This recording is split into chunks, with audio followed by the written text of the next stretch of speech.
যদি জীবনটা বিলাতে চাও, যদি রক্ত ঝরাতে চাও, কথা বলেন ঠিক কিনা?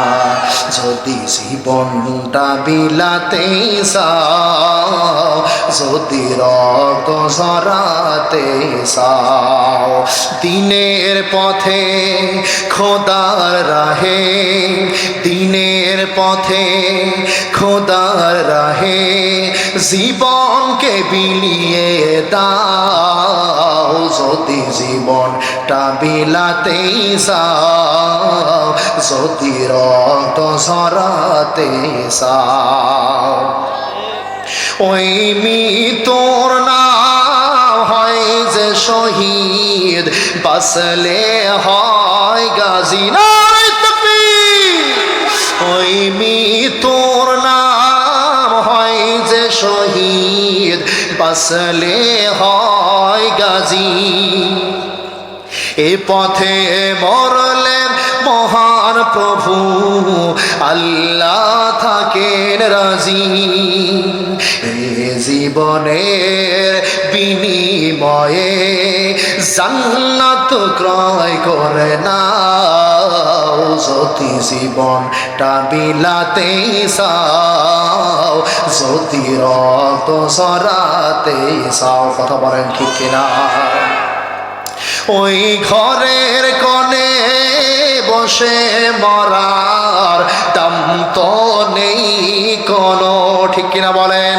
ঘর ছেড়ে বাইরে এসে বাতিলকে আঘাত হানো, ময়দানেতে লড়াই করে, ময়দানেতে লড়াই করে শহীদি খেতাবটা নাও। যদি জীবনটা বিলাতে চাও, যদি রক্ত ঝরাতে চাও, চিল্লাই বলেন মারহাবা। ওয়ালা আলিহি ওয়া আসহাবিহি আজমাইন। বাংলাদেশের ঐতিহ্যবাহী জেলা চুয়াডাঙ্গা জেলাধীন জীবননগর থানাধীন রায়পুর ইউনিয়নের ঐতিহ্যবাহী মারুফদা গ্রামবাসী কর্তৃক আয়োজিত অধ্যকারে ৭৯তম বার্ষিক তাফসীরুল কোরআন ও ইসালে সাহেব মাহফিলের সম্মানিত সুযোগ্য সভাপতি সাহেব, চট্টগ্রামের কৃতি সন্তান, বিশিষ্ট ইসলামী চিন্তাবিদ, শিক্ষাবিদ হযরত মাওলানা মোহাম্মদ সাইফ উদ্দিন আহমেদ, আল্লাহ পাক তার গোলামকে হায়াতে তাইয়্যিবা সিহাতে কুল্লিয়া দান করুন। সকলে চিল্লায় বলেন আমিন। উপস্থিত আজকের অনুষ্ঠানের সম্মানিত পরিচালক, মারুফদা হাফেজিয়া মাদ্রাসার সম্মানিত মুহতামিম জনাব হযরত মাওলানা হাফেজ আবুল হাসান, আল্লাহ পাক ভাইকে কবুল করে নিন, বলেন আমিন। মঞ্চ বিশিষ্ট অন্যান্য উলামায়ে ইকরাম, গণ্যমান্য ব্যক্তিবর্গ, সামনে উপস্থিত সকল পর্যায়ের মুসলমান, দিনদার, ইমানদার, ইসলামের ঝান্ডাবাহী, কালেমার পতাকাবাহী একদল মর্দ মুজাহিদ, আমার সোনার তরুণ যুবক ভাইরা, স্নেহের কুশিকাচান, পিট্টি তুল্য মুরব্বী বাবাজেরা, পদ্মার অন্তরালে অবলা সরলা, সকল গুণের গুণান্বিতা আমার মা এবং বোনেরা, মাহফিলে দায়িত্বরত স্বেচ্ছাসেবক আছেন, আইন শৃঙ্খলা রক্ষাকারী পুলিশ প্রশাসনের ভাইয়েরা, এ মাইকের আওয়াজ যত দূর পর্যন্ত পৌঁছাচ্ছে সকলকে নিয়ে আমি আমার আলোচনায় আনুষ্ঠানিকতার মধ্য দিয়ে হৃদয় নিংড়ানো ভক্তি ভরা সালাম পেশ করছি। আসসালামু আলাইকুম ওয়া রাহমাতুল্লাহি ওয়া বারাকাতুহু। আজকের অনুষ্ঠানে আসতে পেরে, বসতে পেরে আপনারা সকলে খুশি নাকি বেজার? একটু জোরে বলতে হবে, খুশি নাকি বেজার? কার উপরে খুশি? জোরে বলেন, কার উপরে? মুসলমান সব সময় খুশি থাকবে কার উপরে? কিন্তু এই মুসলমানের উপরে বেজার থাকবে একজন, তার নাম হলো শয়তান। কথা বলেন ঠিক কিনা? আমরা কি শয়তানের দলে যেতে চাই? আওয়াজ দিয়ে বলতে হবে, শয়তানের দলে যেতে চাই? আমরা সবাই মুসলমান, সেই আল্লাহর গোলাম হয়ে আল্লাহর শুকরিয়া আদায় করে বলছি আলহামদুলিল্লাহ। দুরূদ সালাম পেশ করি বিশ্ব মানবতার মুক্তি দিশারি সাইয়্যিদুল মুরসালিন রাহমাতাল লিল আলামিন, বিশ্ব নন্দিত রাসূলের উপরে সকলেই ভক্তি ভরে বলছি সাল্লাল্লাহু আলাইহি ওয়াসাল্লাম। সম্মানিত উপস্থিতি, আমি আপনাদের সামনে মহিমান্বিত মহাগ্রন্থ আল কোরআন আল কারীমের 29 নম্বর সূরা। কত নম্বর সূরা? চেল্লায় বলেন কত নম্বর? 29 নম্বর সূরা। সূরাটির নাম হলো আনকাবুত। কি নাম বললাম? জোরে বলেন, আনকাবুত। এই আনকাবুত শব্দের অর্থ হলো মাকড়সা। আনকাবুত মানে কি? জোরে বলেন, আনকাবুত মানে কি? মাকড়সা তো সবচেয়ে শক্তিশালী প্রাণী নাকি? হ্যাঁ, মাকড়সার যে জাল সেটাও তো খুব শক্তিশালী, চীনের মহাপ্রাচীরের মতো, ওরকম নাকি? জোরে বলেন। তাহলে যে সূরাটা আমি তেলাওয়াত করেছি, সূরার নাম হলো আনকাবুত, এর অর্থ হলো মাকড়সা। এই সূরার ভিতরে আল্লাহ সুবহানাহু ওয়া তাআলা ছোট বড় 69 আয়াত দিয়েছেন। কয়টা আয়াত? জোরে বলেন, কয়টা আয়াত? 69। এই সূরার ভিতরে আল্লাহ পাক রুকু দিয়েছেন 7টা। এটা নবীজির মাক্কি জিন্দেগিতে অবতীর্ণ সূরা সমূহের অন্যতম সূরা। সকলে চিল্লাই বলি সুবহানাল্লাহ। সম্মানিত উপস্থিতি, আসি এই সূরার নাম যে আমি বললাম আনকাবুত। আনকাবুত মানে কি বললাম? একটু জোরে বলতে হবে, আরো জোরে। মাকড়সা। এখন আসি আল্লাহ পাক এই সূরার নামকরণটা কেন আনকাবুত দিলেন, শোনার দরকার আছে কি নাই? আছে কি নাই? যদি জোর বাড়ানো যায় আর একটু জোর বাড়িয়ে দেন। সম্মানিত মুসলমান ভাইয়ের আমার, বন্ধুরা আমার, আল্লাহ রাব্বুল আলামিন এই সূরা 41 নম্বর আয়াতের মধ্যে বলেন, মাসালুল্লাযীনা ইত্তাখাযু মিন দুনিল্লাহি আউলিয়া কামাসালিল আনকাবুত। আল্লাহ রাব্বুল আলামিন বলেন, মাসালুল্লাযীনা ইত্তাখাযু মিন দুনিল্লাহ, যারা আল্লাহকে বাদ দিয়া অন্য কাউকে ওলি মানে, বন্ধু মানে, অভিভাবক মানে, আল্লাহকে বাদ দিয়ে যারা অভিভাবক অন্য কাউকে মানে, তাদের উদাহরণ হলো ওই মাকড়সার জালের নাই। কথা বলেন ঠিক কিনা? মাকড়সার জাল ভাঙতে গেলে যেমন বড় বড় যন্ত্রপাতি লাগে না, আরে বুলেট লাগে না, বোমা লাগে না, পারমাণবিক কোন অস্ত্র লাগে না, একটা মাকড়সার জাল খুব ঘন ঘন থাকে। ওই একটা মাকড়সার জাল ভাঙার জন্য ছোট্ট বাচ্চার একটা আঙ্গুলি যথেষ্ট। কথা বলেন ঠিক কিনা? আমার ভাইয়ের, আমার বন্ধুরা আমার, এই পৃথিবীতে আল্লাহ আইন বাদ দিয়া শয়তানের তৈরি করা আইনের কাছে যারা আত্মসমর্পণ করেন, আল্লাহকে অভিভাবক বাদ দিয়ে যারা তাগুতকে গ্রহণ করে নাই, আল্লাহর আইনের বিকল্প যারা মানুষের তৈরি করা মানব প্রসিত আইন, মানব প্রসিত তন্ত্র মন্ত্র আদর্শ প্রতিষ্ঠিত করতে চায়, ওদের উদাহরণ হলো আল্লাহ রাব্বুল আলামিন বলেছেন মাকড়সার জালের নাই। ওদের ভাঙতে হলে, ওদের তাড়াতে হলে বড় বড় অস্ত্র লাগবে না, মেশিন গান লাগবে না, বুলেট লাগবে না, মুসলমানদের ইমানি শক্তি যথেষ্ট। কথা বলেন ঠিক কিনা? আমার ভাইরা, এই মুসলমানরা যখন নারায়ে তাকবীর আল্লাহু আকবার স্লোগান দেবে, ওরা পেছন পানে তাকাবে আর কোন মারবে, বলবে পালা রে পালা, জলদি পালা, নইলে তোদের গলে ঝুলবে তালা। ঠিক কিনা বলেন?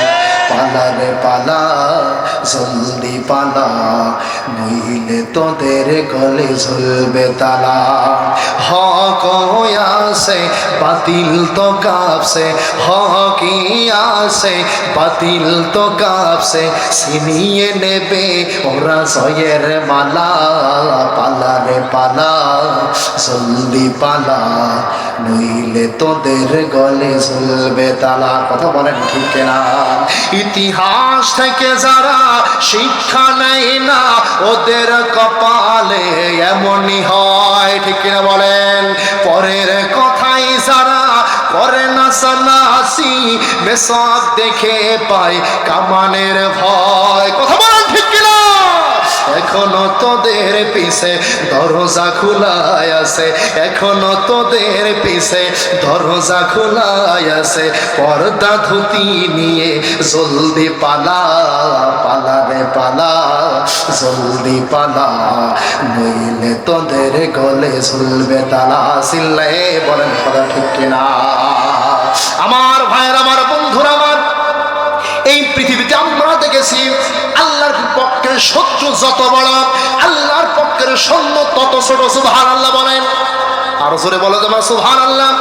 আমার ভাইরা, আল্লাহর বিপক্ষের শত্রু ছিল আবু জাহেল, বিশাল বড় অধিপতি, সাম্রাজ্যের মালিক, নিজের অনেক কিছু মনে করত। ওই আবু জাহেলকে ধ্বংস করার জন্য আল্লাহ রাব্বুল আলামিন মাজার মুআজের মতো ছোট্ট ছোট্ট দুইটা সেনাপতির ব্যবস্থা করে দিয়েছেন। চিল্লায়ে বলি আল্লাহু আকবার। আমার ভাইরা, জালুত ছিল অত্যাচারী শাসক। সেই জালুতকে শায়েস্তা করার জন্য আল্লাহ রাব্বুল আলামিন ছোট্ট বালক হযরত দাউদ আলাইহিস সালামকে পাঠিয়েছিল। জোরে বলেন কথা ঠিক কিনা? আমার ভাইরা, আমার বন্ধুরা, আমার নমরুদ ছিল, নিজেকে तमाम পৃথিবীর বাদশা বলে পরিচয় দিত। সেই নমরুদ নিজেকে আনা রব্বুকুমুল আলা বলে বলত।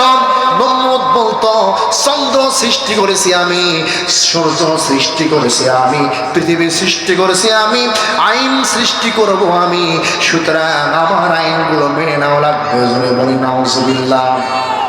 ওই নমরুদকে সাইজ করার জন্য আল্লাহ রাব্বুল আলামিন একটা কানা, ল্যাংড়া, বোবা, প্রতিবন্ধী মশা পাঠালো। সুবহানাল্লাহ বলবেন না?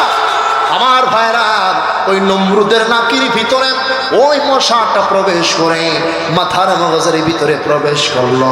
কুটুস কামড় মারে। নমরুদ মনে করতেছে মাথার ভিতরে কি জানি যন্ত্রণা করে কেন।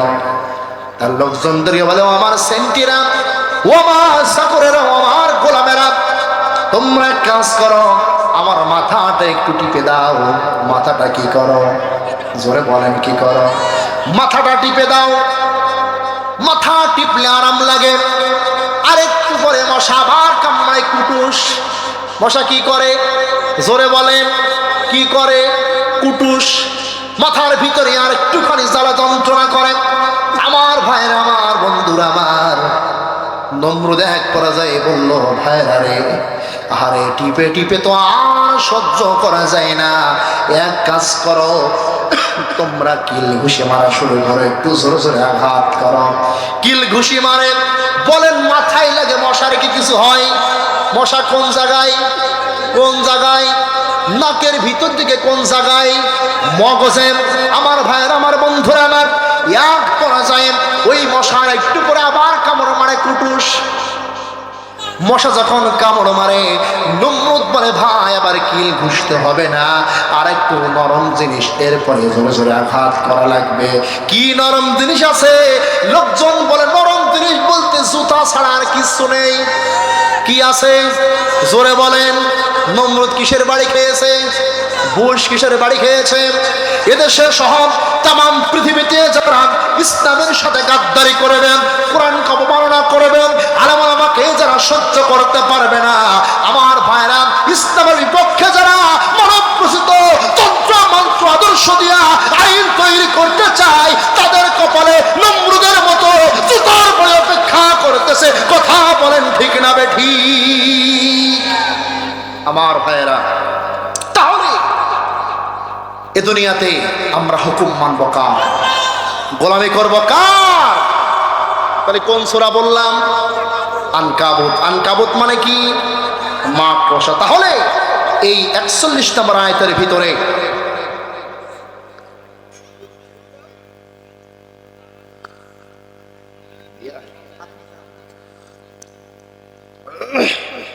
তাহলে 41 নম্বর আয়াতের ভিতরে আল্লাহ পাক যে মাকড়সার জালের কথা বললেন, এই মাকড়সার জাল নিয়েই এই সূরাটার নাম হয়েছে আনকাবুত। চিল্লাই বলি সুবহানাল্লাহ।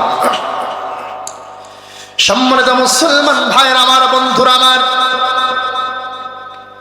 এই যে আলোচনা, এই সূরাটা আল্লাহ রাব্বুল আলামিন এমন একটা প্রেক্ষাপটে নাজিল করলেন, আমার নবী যখন মানুষের ঘরের দরজায় কড়া নেড়ে নেড়ে কালেমার দাওয়াত দেওয়া শুরু করল, হাতে গুনে কয়েকজন মানুষ ইসলাম গ্রহণ করলো, অধিকাংশ মানুষ আমার নবীর কথা অবাধ্য হয়ে গেল, অমান্য করলো।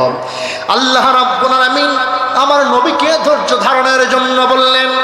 আল্লাহ রাব্বুল আলামিন আমার নবীকে বললেন, ও নবী, ধৈর্যের কোনো বিকল্প নাই, ধৈর্য ধারণ করো। তার কারণ ইন্নাল্লাহা মা'আস সাবিরিন,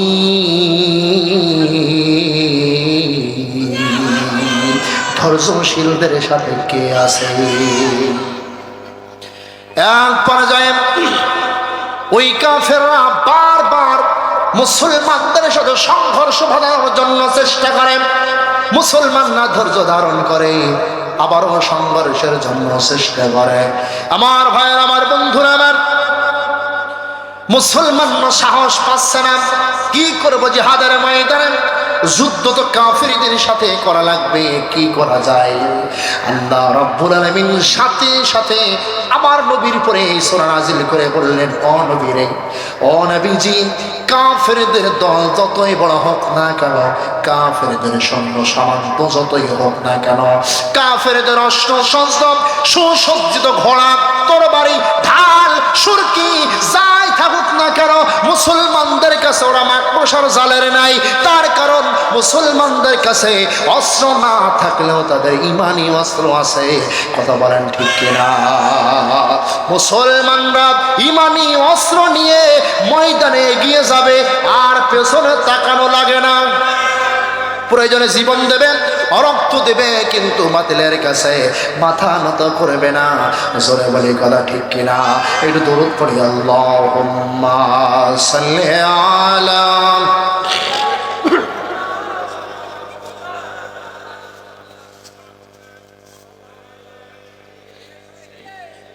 শোনা হয়নি এখন?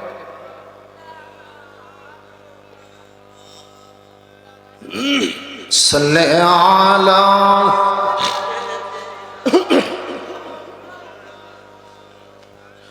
ওয়া আলা ইদিনা।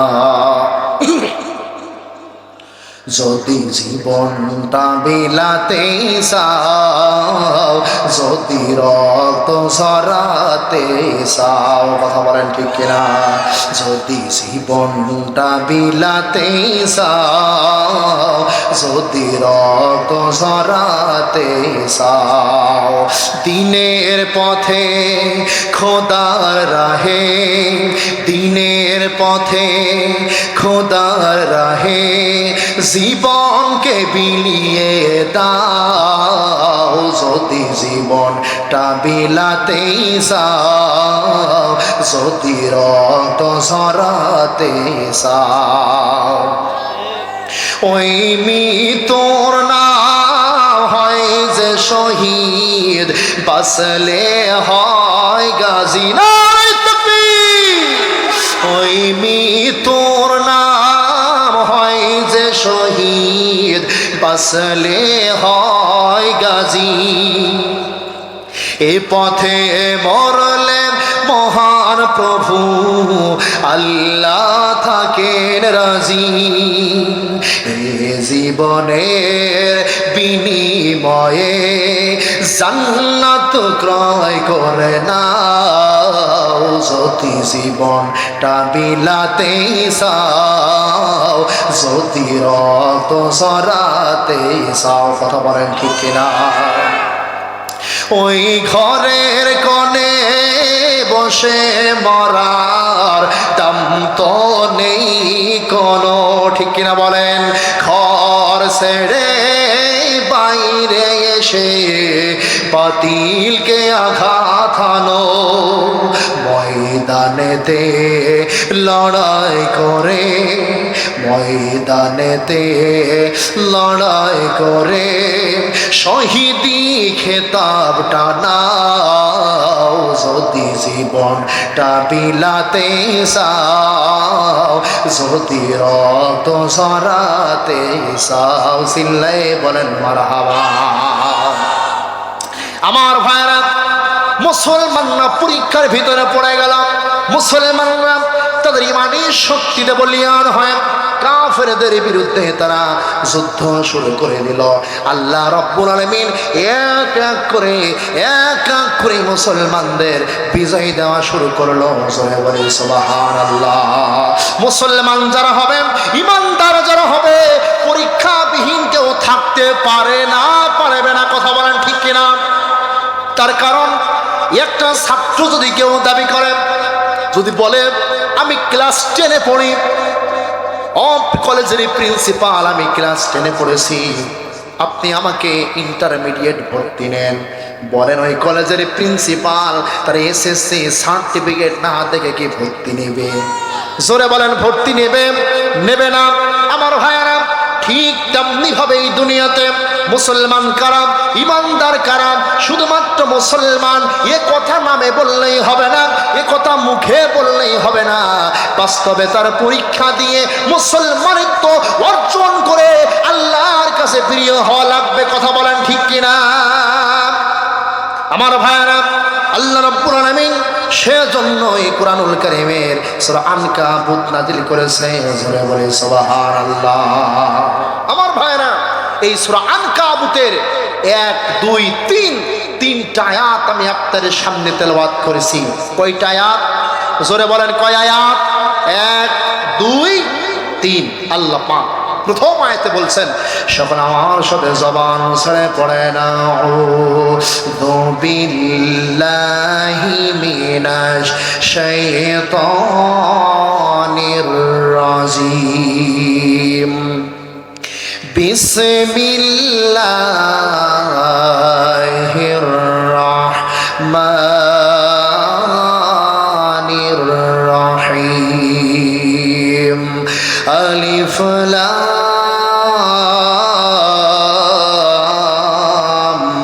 মিম। আল্লাহ বলেন আলিফ, লাম এবং মিম কয়টা হরফ? জোরে বলেন কয়টা?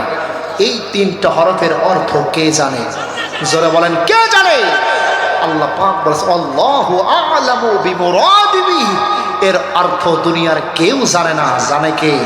জোরে বলেন কে জানে? কিন্তু আমার সমাজে অনেক সালার চট পড়া, মোছে জটলা, মাথার চুলে জটলা, দাড়িতে জটলা, এইরকম শ্রেণীর লোক তো আমার সমাজে নাই। জোরে বলেন আছে কি নাই? এই সমস্ত লোকগুলো মাজার খুলে, মাজারে লাল শালু টাঙায়া ডুগি তবলা নিয়ে গান করে আর বলে এর অর্থ হুজুররা না জানলে কি হবে, আমরা জানি। বলেন ওর বাপও কি জানে? জোরে বলেন। আল্লাহ রাব্বুল আলামিন ওই জটওয়ালাদের প্রশ্নের জবাব কোরআনুল কারীমের সূরা আল ইমরানের মধ্যে বলেন, হুয়াল্লাযী আনজালা আলাইকাল কিতাবা মিনহু আয়াতুম মুহকামাতুন হুন্না উম্মুল কিতাব ওয়া উখারু মুতাশাবিহা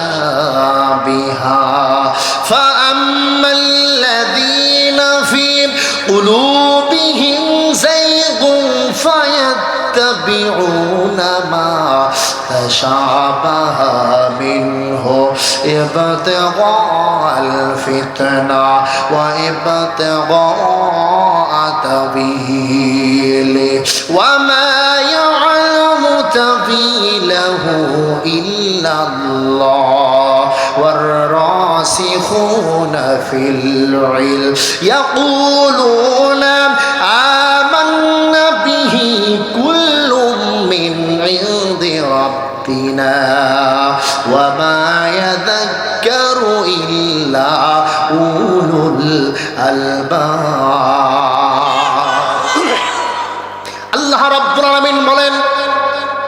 হুয়াল্লাযী আনজালা আলাইকাল কিতাবা মিনহু আয়াতুন মুহকামাতুন হুন্না উম্মুল কিতাব। আল্লাহ পাক কুরআনুল কারীমের ভিতরে দুই ধরনের আয়াত দিয়েছেন। জোরে বলেন কয় ধরনের আয়াত? আরো জোরে বলেন কয় ধরনের আয়াত?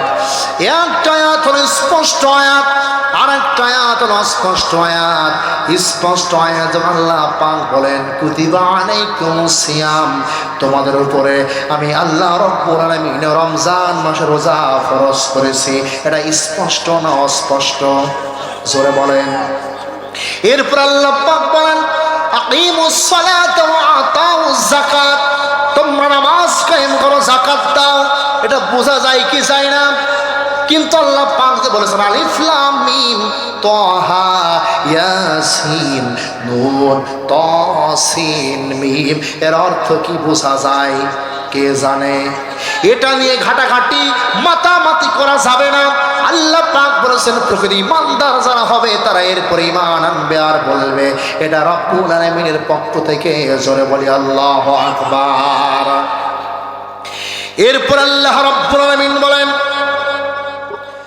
আহসিবান নাসু আন ইউতরাকু আন ইয়াকুলু আমান্না ওয়া হুম লা ইফতানুন।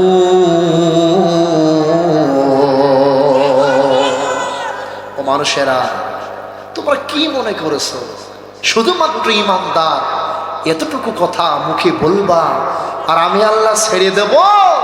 আমি আল্লাহ পরীক্ষা নিব না, ইমানদারের পরীক্ষা নিব না? এটা কি হয়? জোরে বলেন এটা কি হয়?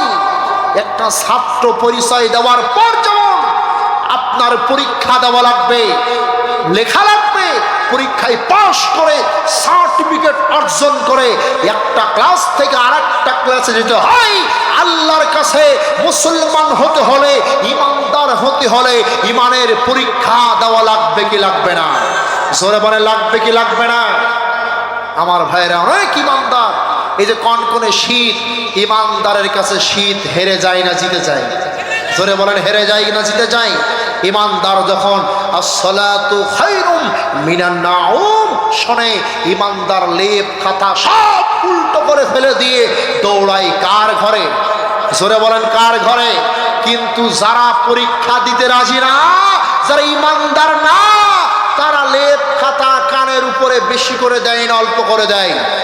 জোরে বলেন বেশি করে দেয় না অল্প করে দেয়?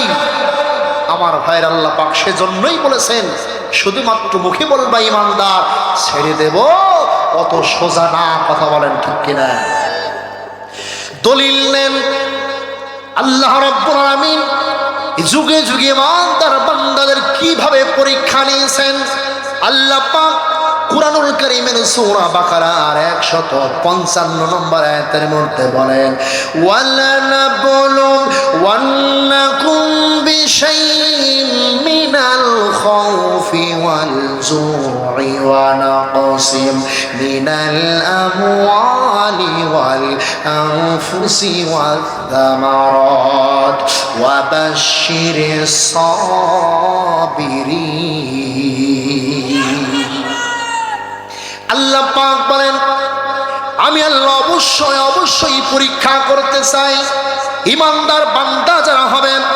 এক নাম্বার আমি আল্লাহ তাদের পরীক্ষা করব ভয় দ্বারা। জোরে বলেন কি দ্বারা? আরো জোরে বলেন কি দ্বারা? কেমন ভয়?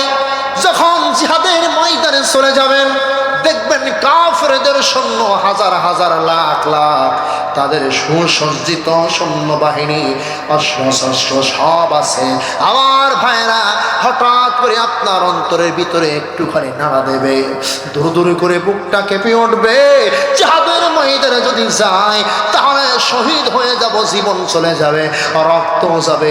এটা ভয় না সাহস? হ্যাঁ, এই ভয় আল্লাহ আপনি পরীক্ষা করবেন। শুধু তাই নাই, আমার আল্লাহ পাক ক্ষুধা দ্বারা মানুষের পরীক্ষা করবে। অনেক সময় ইমানদার মানুষ যারা হবে আল্লাহ রাব্বুল আলামিন তাদের এমন দুর্বিষহ ভিতরে ফেলে দিবে, ক্ষুধার যন্ত্রণায় তারা কাতর হয়ে যাবে, কিন্তু তারপরে আল্লাহকে তারা ভুলতে পারবে না। আর আমার সমাজের কিছু মানুষ আছে, যদি বিপদ হয়, মনে করেন ফসলটা খারাপ হয়ে গেল, ভুট্টা লাগিয়েছে, ঝড়ে ভুট্টাগুলো সব ভেঙে গেল, বলে আল্লাহ আমার ছাড়া আর কি অন্য কাউকে খুঁজে পাইল না। আছে কি নাই? ধরে বলেন, বিপদে ধৈর্য হারানো যাবে না, বিপদে সব সময় ধৈর্য ধারণ করা লাগবে। কার উপরে? আমার ভাইয়েরা, আমার বন্ধুরা, আমার তারে ধন সম্পদ দ্বারা আল্লাহ পাক পরীক্ষা করবেন, এরপর সন্তান সন্ততি দ্বারা পরীক্ষা করবেন। কে? জোরে বলেন কে? আমার আল্লাহ পাক কাউকে ছেলে সন্তান দেন, আবার কাউকে মেয়ে দেন, কাউকে ছেলেও দেন না, মেয়েও দেন না। দোষটা কার? কারো দোষ না, এটা পরীক্ষা। দোষ কার? কারো না। কি পরীক্ষা? অনেকেই তো মনে বলেই ফেলতে গেল যে আল্লাহর দোষ। কি কথা বলেন না কেন? ডাক্তারের কাছে গেলি বলে হয় পুরুষের দোষ নয়, মহিলার দোষ বলে, কি বলে না? কিন্তু দোষ না, এটা পরীক্ষা। কার? জোরে বলেন কার? আমার আল্লাহ অনেকের পুত্র সন্তান দেন, আবার কাউকে কন্যা সন্তান দেন, আবার কাউকে দেন না। না দিয়ে খুশি হন কে? আমার আল্লাহ যদি খুশি হন, আমাদের দুঃখ পাওয়ার কোনো কারণ নাই, আমরাও আল্লাহর উপরে খুশি। জোরে বলেন সুবহানাল্লাহ। তাহলে পরীক্ষা করবে ফসলের ক্ষয়ক্ষতি দ্বারা। আল্লাহ পাক সে কথাই কুরআনুল কারীমের মধ্যে বলেন, এই পরীক্ষায় পাশ করবে তারা, সফলতা অর্জন করবে তারা, যারা ধৈর্য ধারণ করবে। জোরে বলেন কথা ঠিক কিনা? আমার ভাইরা, আমার বন্ধুরা, আমার এই দুনিয়াতে আমরা এসেছি আল্লাহর পরীক্ষা দেওয়ার জন্য। কার পরীক্ষা দেওয়ার জন্য? কথা কয় না। কার পরীক্ষা? জোরে বলেন কার পরীক্ষা? আল্লাহ পাক বলেন, আল্লাযী খালাকাল মাউতা ওয়াল হায়াতা লিয়াবলুয়াকুম আইয়ুকুম আহসানু আমালা। সিল্লাই বলি আল্লাহু আকবার। আল্লাহ পাক বলেন, আল্লাযী খালাকাল মাউতা ওয়াল হায়াতা লিয়াবলুয়াকুম আইয়ুকুম আহসানু আমালা। আমার আল্লাহ পাক পরীক্ষা করতে চায় কোন বান্দা উত্তম আমল নিয়া আমার আল্লাহর দরবারে যেতে পারে। কি আমল নিয়ে? জোরে বলেন। উত্তম আমল। শুধুমাত্র মিসওয়াক করা সুন্নাত, মিষ্টি খাওয়া সুন্নাত, সুবহানাল্লাহ 33 বার, আলহামদুলিল্লাহ 33 বার, আল্লাহু আকবার 34 বার, এটাই শুধু উত্তম আমল না। আমার রাসূলের ভাষায় উত্তম আমল আছে কি নাই? জোরে বলেন, উত্তম আমল আছে কি নাই? আমার নবীর কাছে প্রশ্ন করা হলো, আইয়ুল আমালু খায়রান বা আইয়ুল ইসলামু খায়রান, হে রাসূল, ইসলামের উত্তম আমল কোনটি? আমার নবী বললেন, ওয়ালা তুতইমু আত-তাআম ওয়া তুকরিউস সালাম মান আরাফতা ওয়া মান লাম তারিফ। সিল্লাই বলি সুবহানাল্লাহ। আমার নবী বলেছেন, তুমি মানুষকে খাদ্য খাওয়াবা। কি করবা? জোরে বলেন। এই আপনারা কি ঘুমায় পড়ছেন নাকি? একটু হাতটা টান টান করে তোলেন তো দেখি সবাই। তোলেন তোলেন তোলেন তোলেন দেখি। হ্যাঁ, একবার ডাইনে নাড়া বামে নাড়া দেন তো দেখি। এবার বাম হাত নামি ডান হাত উঁচু করে রাখেন, মুট করেন। আরে মুট করেন না কেন? যারা দাঁড়িয়ে আছেন তাদের তো হাত নেই, এক হাত ডাইন হাত উঁচু করেন না কে ভাই? হ্যাঁ, আমি লিল্লাহে তাকবীর বলবো, আপনার আল্লাহু আকবার বলবেন। পারবেন তো ইনশাল্লাহ? যে জোর এ পরীক্ষার দরকার নেই। এ পরীক্ষা আমরা দিতে পারছি না, তো ইমানের পরীক্ষা দেবো কখন? কথা বলেন ঠিক কিনা? তাকবীর এমন ভাবে দিবেন, বিনা পাসপোর্টে বিনা ভিসায়। কেন? শয়তান আমাদের এই মাছ দিয়া দৌলতগঞ্জ বর্ডার দিয়ে ইন্ডিয়ায় চলে যায়। পারবেন তো? পারবেন তো? লিল্লাহে তাকবীর। চার্জ আছে আপনাদের মনে হচ্ছে। আরেকবার নেন তো, দান দান 3 দান। কথা বলেন ঠিক কি? আরেকবার লিল্লাহে তাকবীর। একদম শেষ চান্স, লিল্লাহে তাকবীর। এই তাকবীরের আওয়াজ যেমন হলো, বাকি যে সময়টা আমি আছি এরকম আওয়াজ দেওয়া যাবে তো ইনশাআল্লাহ? এখন আমরা তো ওয়াজ বুঝি ওই রকম, সেই মাওলানা হাবিবুর রহমানের উদাহরণের মতো। বলছে যে খালিশপুর বাজার থেকে বাবাজি আমার মোটর সাইকেলে বাড়ি আসতেছে বাজার করে, আসতে আসতে সাহেবকালীর ব্রিজে মেরেছে ধাক্কা। কি করেছে? জোরে বলেন। ধাক্কা মারার পরে কোনই কেলিয়েছে, দুই হাঁটু কেলিয়েছে। আবার মোটরসাইকেল নিয়ে ব্যাগ গেছে আমাদের রেজাউল ডাক্তারের কাছে। কার কাছে? রেজাউল ডাক্তারের কাছে। আবার অনেকে গ্রামে ঘুরে এসে আমাদের লিটন ডাক্তার আছে, মনে করে তার কাছে গেলে দ্রুত হবে। তো ডাক্তারের কাছে আসার পরে ডাক্তার অ্যান্টিসেপটিক দিয়েছে, ডাক্তার স্যাভলন দিয়েছে, আয়োডিন দিয়ে সুন্দর করে পরিষ্কার করে দেওয়ার পরে বলল, বাবা এই নাও একটা মলম দিলাম, যেখানে লেগেছে সে জায়গায় লাগাবা, তোমার ব্যথা আরাম হয়ে যাবে, সেরে যাবে। কথা বলেন ঠিক কিনা? তো বাবাজি আমার মলমটা নিয়ে বাড়ি গেল। সকালবেলা চলে যায় সাহেবখালী ব্রিজে, আবার সন্ধ্যাবেলা চলে যায়, 2 বেলা বলেছে মলম লাগাতে। তো বাবাজি আমার মলমের মুটকি খুলে ব্রিজের যে জায়গায় ধাক্কা মেরেছে ওই জায়গায় গিয়ে মলম লাগাই। বলেন কিয়ামত পর্যন্ত যদি ওই ব্রিজে মলম লাগাই, ওর কি ব্যথা সারবে? জোরে বলেন, ব্যথা সারবে? আজ আমাদের অবস্থা হয়েছে ওই রকম। আলেম ওলামারা, বক্তারা, খতিব সাহেবেরা, ইমাম সাহেবেরা ওষুধ দেয়, প্রেসক্রিপশন দেয়, মলম দেয়, কোরআনের বলেছে যে জায়গায় ঘা সে জায়গায় লাগানোর জন্য, কিন্তু যেখানে বিয়ারাম আছে ও জায়গায় লাগাই না। কথা বলেন ঠিক কিনা? তাহলে সমাজের রোগ কি ভালো হবে? জোরে বলেন, শিরিক মুক্ত হবে, বেদাত মুক্ত হবে, সুদ বন্ধ হবে, ঘুষ বন্ধ হবে, কিচ্ছু বন্ধ হবে না, বরং দুর্নীতির বিশ্ব চ্যাম্পিয়ন আমরাই হয়ে যাব। কথা বলেন ঠিক কিনা? আমার ভাইয়েরা, তাহলে আল্লাহ পাক এ দুনিয়াতে বলেছেন, আমি আল্লাহ পাক পাঠিয়েছি আমার যে পরীক্ষা, কোন ব্যক্তি উত্তম আমল নিয়ে যেতে পারে কার কাছে। আমি উত্তম আমলের কথা বলছিলাম। তাহলে একটা উত্তম আমল হলো মানুষের খাবার খাওয়ানো। একটা উত্তম আমল কি? জোরে বলেন, উত্তম আমল কি? খাবার। আরে আপনাদের তো খাওয়ানো লাগছে না এখন, তাহলে সমস্যা কোথায়? বলেন 1 নম্বর উত্তম আমল কি? বসবে মারব দ্বারা, আপনাদের তো সমস্যা নেই। 2 নম্বর উত্তম আমল হলো মানুষকে দেখা হলেই সালাম দেওয়া। আপনি যাকে চেনেন আর না চেনেন উভয়কে সালাম দেওয়া। কথা বলেন ঠিক কিনা? অন্য হাদিসের ভিতরে এসেছেন, আমার নবীর কাছে প্রশ্ন করা হলো, ইয়া রাসূলুল্লাহ, ইয়া হাবিবাল্লাহ, আইয়ু আমালু আফদাল? ও নবীজি, ইসলামের ভিতরে কোন আমলটা উত্তম? আমার নবী বললেন, ক্বালা আল ঈমানু বিল্লাহ, 1 নাম্বার উত্তম আমল হলো আল্লাহর উপরে বিশ্বাস করা। 2 নাম্বার উত্তম আমল হলো জিহাদু ফি সাবিলিল্লাহ, আল্লাহর রাস্তায় সংগ্রাম করা। কার রাস্তায় সংগ্রাম?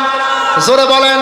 খাবার খাওয়া যেমন উত্তম আমল, সালাম দেওয়া যেমন উত্তম আমল, আল্লাহর পরিমাণ আনা যেমন উত্তম আমল, ঠিক আল্লাহর জমিনে আল্লাহর দ্বীন কায়েমের আন্দোলন করা এটা উত্তম আমল। কথা বলেন ঠিক কিনা? সেই আন্দোলনে আমরাও নেই, ওই উত্তম আমল পালন করার সময় আমাদের নেই। আমরা ওই যেতে মুসলমান, লা ইলাহা ইল্লাল্লাহ, কারো কিছু বলবো না, যে যা পাচ্ছে করুগা, আমি পেট বাঁচাইয়া চলিগা। কথা বলেন ঠিক কিনা? আমার ভাইয়ের, আমার বন্ধুরা, আমার তাহলে আমার আল্লাহ পাক পরীক্ষা করতে চান কোন ব্যক্তি উত্তম আমল নিয়ে আল্লাহর দরবারে যেতে পারে। কথা বলেন ঠিক কিনা? আমার ভাইয়েরা, আল্লাহ পাক কেমন পরীক্ষা করবেন এই মানুষদের শুনবেন কি শুনবেন না? শোনার দরকার আছে না? আল্লাহ পাক কুরআনুল কারীমের সূরা আল ইমরানের 142 নম্বর আয়াতের মধ্যে বলেন, আমাহাসিবতুম আতাদখুলুল জান্নাতা ওয়ালাম্মা ইয়ালামিল্লাহুল্লাযীনা জাহাদু মিনকুম ওয়া ইয়ালামাস সাবিরিন।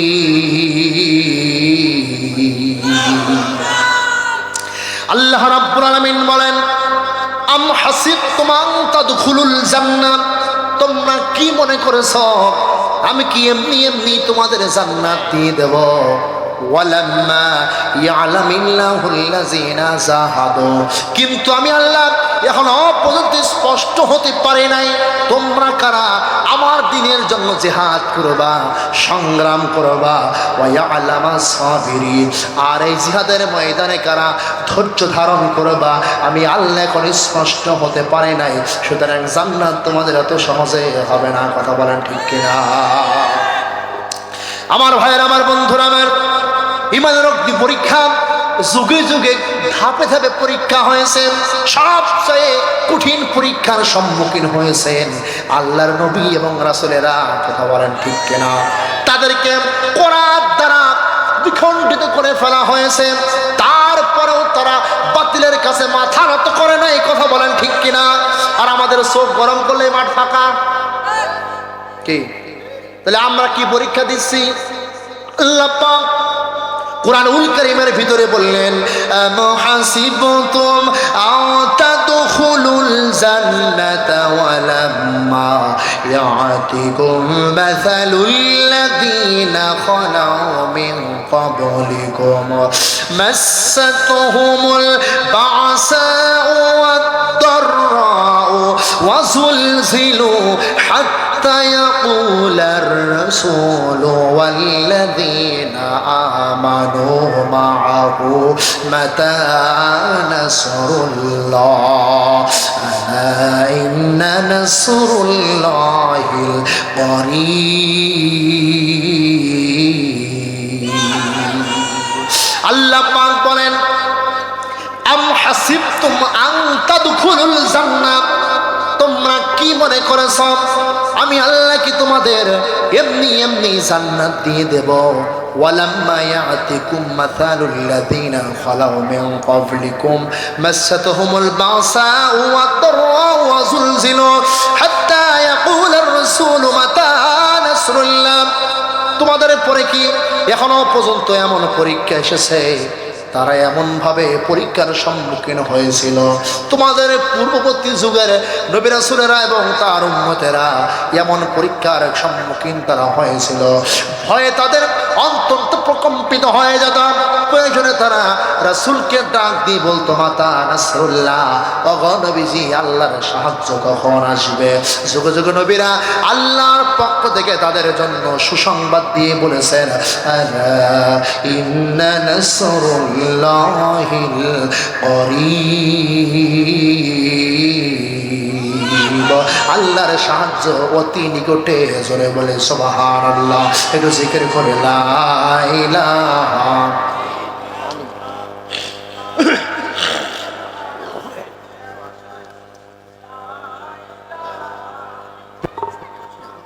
কেন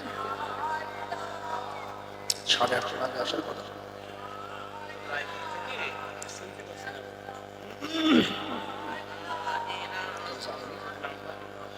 লা ইলাহা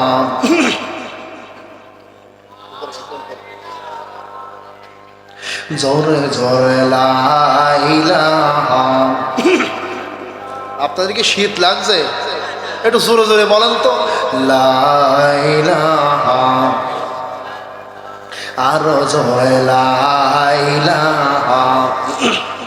যে ভাইরা বাবাজিরা দাঁড়িয়ে আছেন, খুব কষ্ট লাগতেছে আপনাদের দেখে।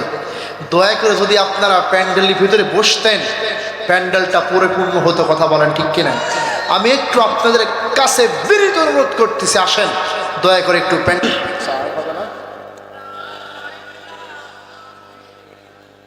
জোরে লা ইলাহা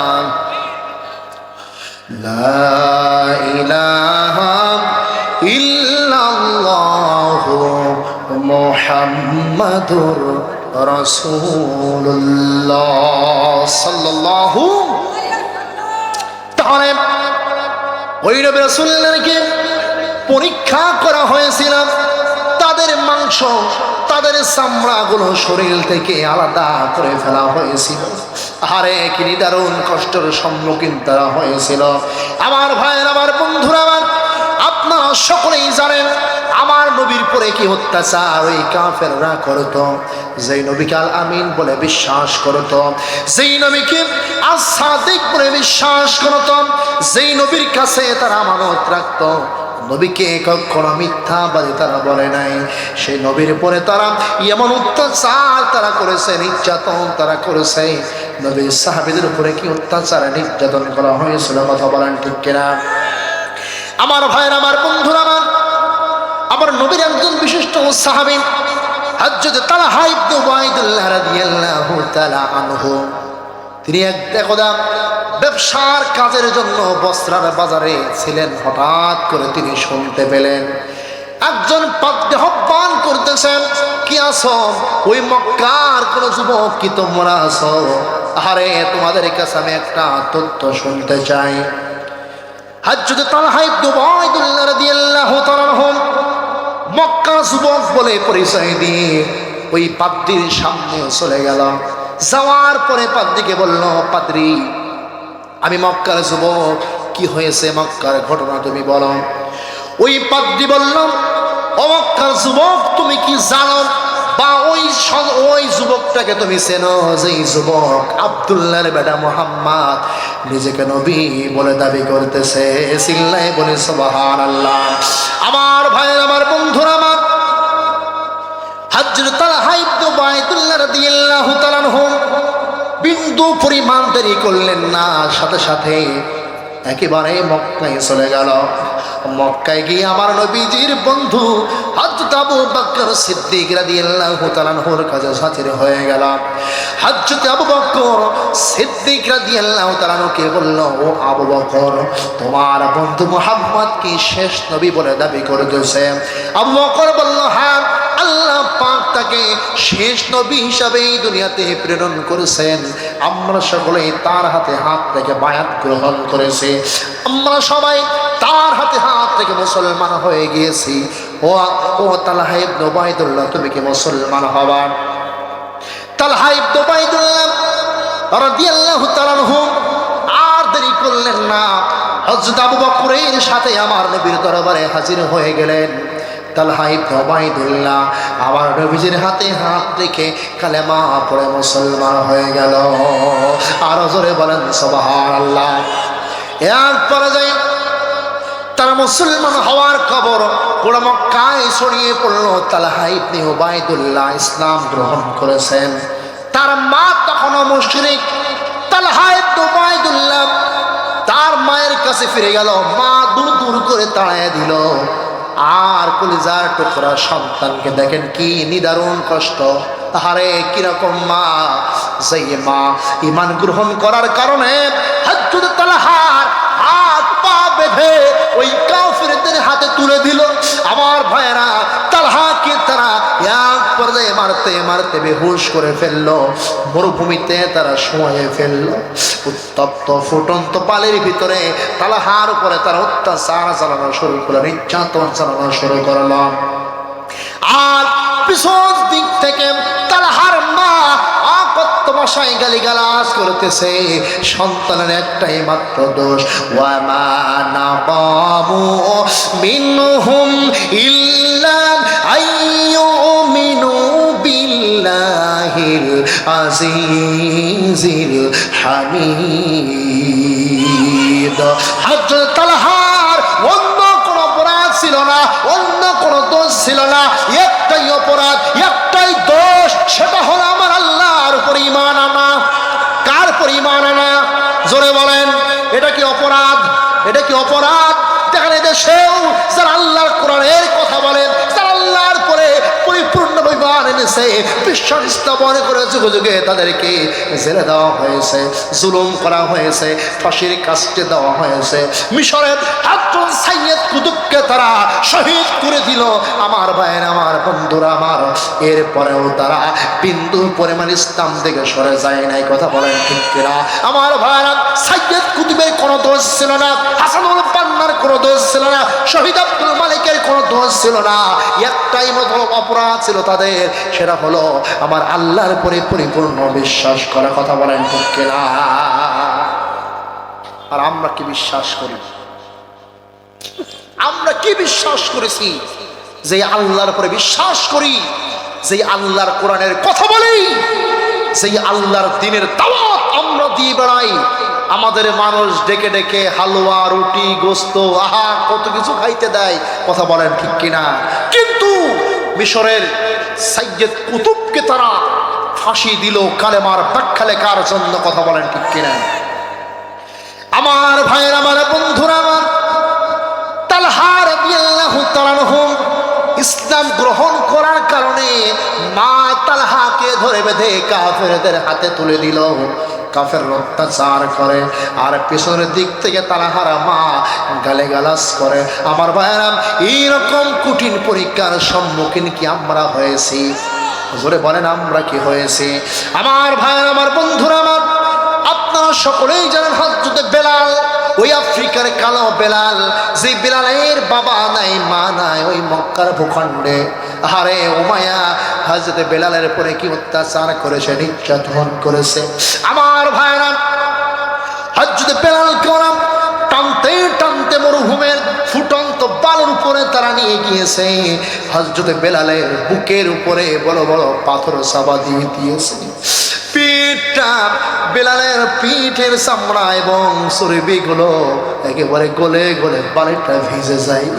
আমার ভাইরা, উমাইয়া বলে, ও বেলাল, তুই মুহাম্মাদের ইসলাম ছাড়বি, কালেমা ছাড়বি, নাই করে দুনিয়া থেকে সরায় দেব।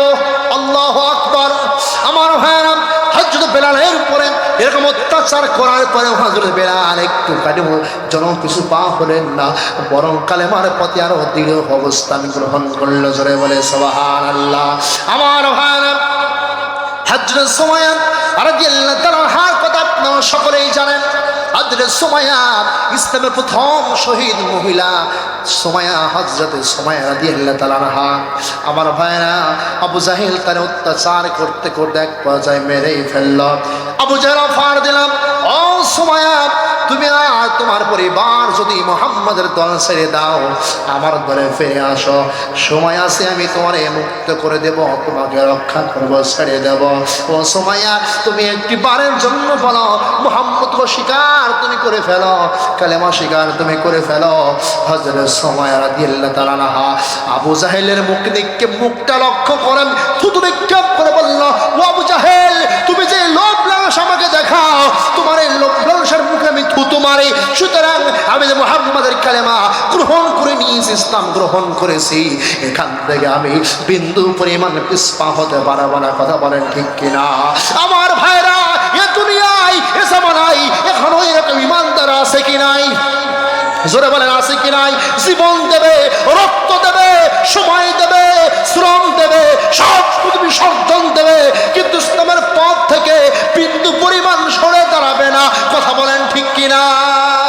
এখন যারা এই কাজ করবে তারা সময়ের উত্তরসূরি, তারা খুবাইবের উত্তরসূরি, তারা খাব্বাবের উত্তরসূরি, তারা ওমরের উত্তরসূরি, তারা হযরতে আবু বকরের উত্তরসূরি। জোরে বলে সুবহানাল্লাহ। একটু জিকির করে লা ইলাহা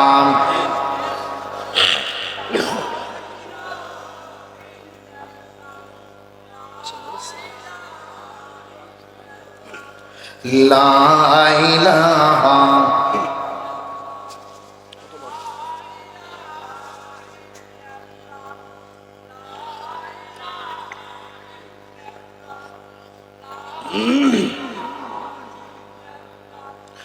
লা ইলাহা জোরে লা ইলাহা লা ইলাহা ইল্লাল্লাহু মুহাম্মাদুর রাসূলুল্লাহ। পাইলে নিরালাই গো নবী, পাইলে নিরালাই। চলবে নাকি? পাইলে নিরালাই গো নবী, পাইলে নিরালাই। দুই কদমে চুমু খাবো, দুই কদমে চুমু খাবো, চরণ ধুলি মাখবো গায়ে, পাইলে নিরালাই গো নবী। জোরে জোরে, পাইলে নিরালাই গো নবী। দয়াল নবী কত দূরে, লোহিত সাগরের তীরে। কথা বলেন ঠিক কিনা? দয়াল নবী কত দূরে, লোহিত সাগরের তীরে। মদিনারি সোনার ঘরে, মদিনারি সোনার ঘরে আছেন তিনি সর্বদাই, পাইলে নিরালাই গো নবী। জোরে জোরে, পাইলে নিরালাই গো নবী। দুই কদমে চুমু খাবো, দুই কদমে চুমু খাবো, চরণ ধুলি মাখবো গায়ে, পাইলে নিরালাই গো নবী। উম্মতি উম্মতি বলে কাঁদেন নবী জীবন ভরে, ঠিক না বলেন? উম্মতি উম্মতি বলে কাঁদেন নবী জীবন ভরে, এখনো কান্দেন নবী, এখনো কান্দেন নবী, পাপী উম্মতের মায়ায় পাইলে নিরালায় গো নবী, জোরে জোরে পাইলে নিরালায় গো নবী, জোরে জোরে পাইলে নিরালায় গো নবী। দুই কদমে চুমু খাবো, দুই কদমে চুমু খাবো, চরণ ধুলি মাখবো গায়ে, পাইলে নিরালায় গো নবী, পাইলে নিরালায়। আল কোরআনের আলো,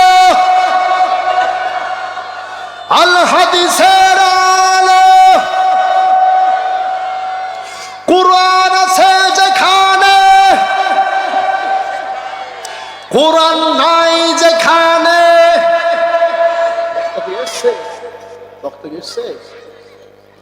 নারায়ে তাকবীর। আজকের মাহফিল, প্রধান বক্তার আগমন, সেলিম ভাইয়ের আগমন। আরে জোরে জোরে বলেন নারায়ে তাকবীর। মর্দাবাসীর পক্ষ থেকে লাল গোলাপ শুভেচ্ছা, মাহফিলের পক্ষ থেকে, মরুদ্দাহের পক্ষ থেকে নারায়ে তাকবীর। আল্লাহ আজকের মাহফিলটা কবুল করুন, সকলে বলেন আমিন, আরো জোরে বলেন আমিন। আমার যে ভাইরা দাঁড়িয়ে আছেন, আপনাদের বারবার আমি বলতেছি, বিনীত অনুরোধ করতেছি, আমাদের প্রধান মেহমান চলে এসেছেন, যদি আপনারা মঞ্চ ছেড়ে প্যান্ডেল ছেড়ে বাইরে দাঁড়িয়ে থাকেন, আমাদের কিন্তু বদনাম তিনি সুনাম করবেন না। কথা বলেন ঠিক কিনা? আমার ভাইরা যেন আসুন, চলে আসেন সবাই, যা জায়গা খালি আছে আপনারা এসে নিজ নিজ আসন গ্রহণ করে আপনারা সকলেই বসে যান। আমার ভাই চলে এসেছে, আমাদের কি আর ভয় আছে নাকি? জোরে বলেন ভয় আছে? আমার ভাই তরুণ প্রজন্মের অহংকার, কথা বলেন ঠিক কিনা? টেকনাফ থেকে তেতুলিয়া, রূপসা থেকে পাথুরিয়া, সব জায়গায় আমার ভাইয়ের পদচারণা।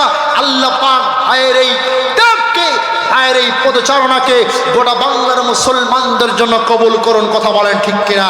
আমার ভাইরা, আমার আলোচনার শেষ পর্যায়ে আমি চলে এসেছি। আপনারা জানেন আমি এই গ্রামেরই সন্তান, কথা বলেন ঠিক কিনা? আমার গর্বে দু চোখ দিয়ে দরদর করে পানি বের হচ্ছে। আমার ভাইরা, এই গ্রামের সন্তান হয়ে আপনারা আমাকে সম্মান করেছেন, স্নেহ করেছেন, ভালোবাসা দিয়ে আজকের এই মহতী আয়োজনে আমাকে কথা বলার জন্য সুযোগ করে দিয়েছেন। আল্লাহ পাক যেন এই গ্রামের মানুষদের কবুল করে নেন, সকলে বলেন আমিন, আরো জোরে বলেন আমিন। আমার ঘরে যে আলোচনা আমি করতেছিলাম, তাহলে ইমানদার যারা হবে, ইমানদার কি মুখে শুধু বলার বিষয়, নাকি পরীক্ষা দিয়ে পাশ করে ইমানদারিত্ব অর্জন করা লাগে? কথা বলেন ঠিক কিনা? আমার ভাইয়েরা, আমার আল্লাহ পাক এজন্যই পরীক্ষা করতে চান।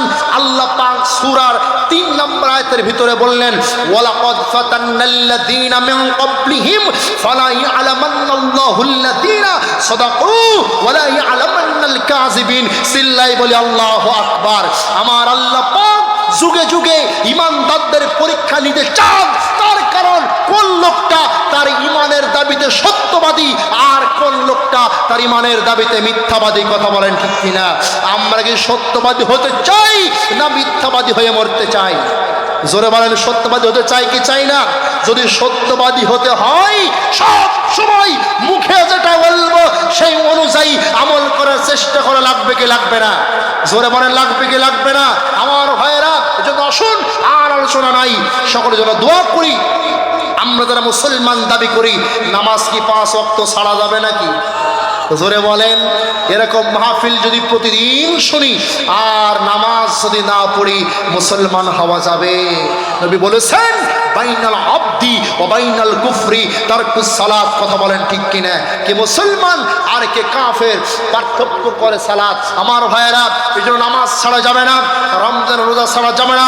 যে কথা আমি বললাম, মানুষের খাবার খাওয়ানো যেমন উত্তম আমল, সালাম দেওয়া যেমন উত্তম আমল, আমার ভাইয়েরা আল্লাহর উপর বিশ্বাস আনা যেমন উত্তম আমল, আল্লাহর জমিনে আল্লাহর দিন কায়েমের আন্দোলন করা, রক্ত দেওয়া, সময় দেওয়া, অর্থ দেওয়া, এটা উত্তম আমল। কথা বলেন ঠিক কিনা? সেই উত্তম আমল করতে গিয়ে যদি ময়দানে টাক আসে, মাথায় কাপড়ের কাপড় বেঁধে কারা কারা যেতে রাজি, দুটি হাত তুলে আমার আল্লাহকে দেখা।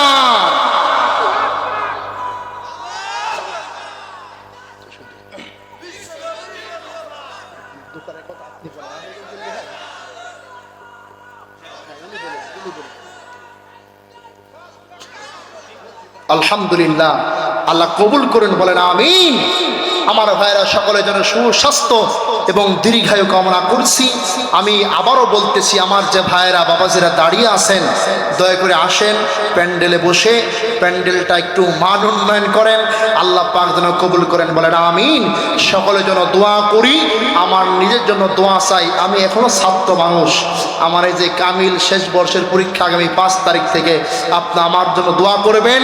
আল্লাহ পাক যেন আমার এই গ্রামের প্রত্যেকটা মানুষকে ইসলামের জন্য কবুল করে নেন, বলেন আমিন। যারা কবরস্থ হয়েছে, আল্লাহ পাক তাদের যেন জান্নাতুল ফেরদাউসের উচ্চ মাকাম দান করেন, জোরে বলেন আমিন। আর এই মাহফিল আমাদের ঐতিহ্য, একেবারে গৌরবের ৭৯তম, কততম অত্র লেখায় আছে নাকি? এই মাহফিলের ঐতিহ্য ধারণ করার দায়িত্ব কাদের? আমাদের। আমরা যেন সবাই ভেদাভেদ ভুলে গিয়ে, হিংসা বিদ্বেষ ভুলে গিয়ে, কাঁধে কাঁধ মিলিয়ে, হাতে হাত মিলিয়ে, বুকে বুক মিলিয়ে এই মাহফিলটার সামনে এগিয়ে নিয়ে যেতে পারি। আল্লাহ পাকের কাছে সেই দোয়া প্রার্থনা করে আজকের মধ্যে এখানে বিদায় নিচ্ছি। ওয়ামা তৌফিক ইল্লা বিল্লাহ। আসসালামু আলাইকুম ওয়া রাহমাতুল্লাহি ওয়া বারাকাতুহু।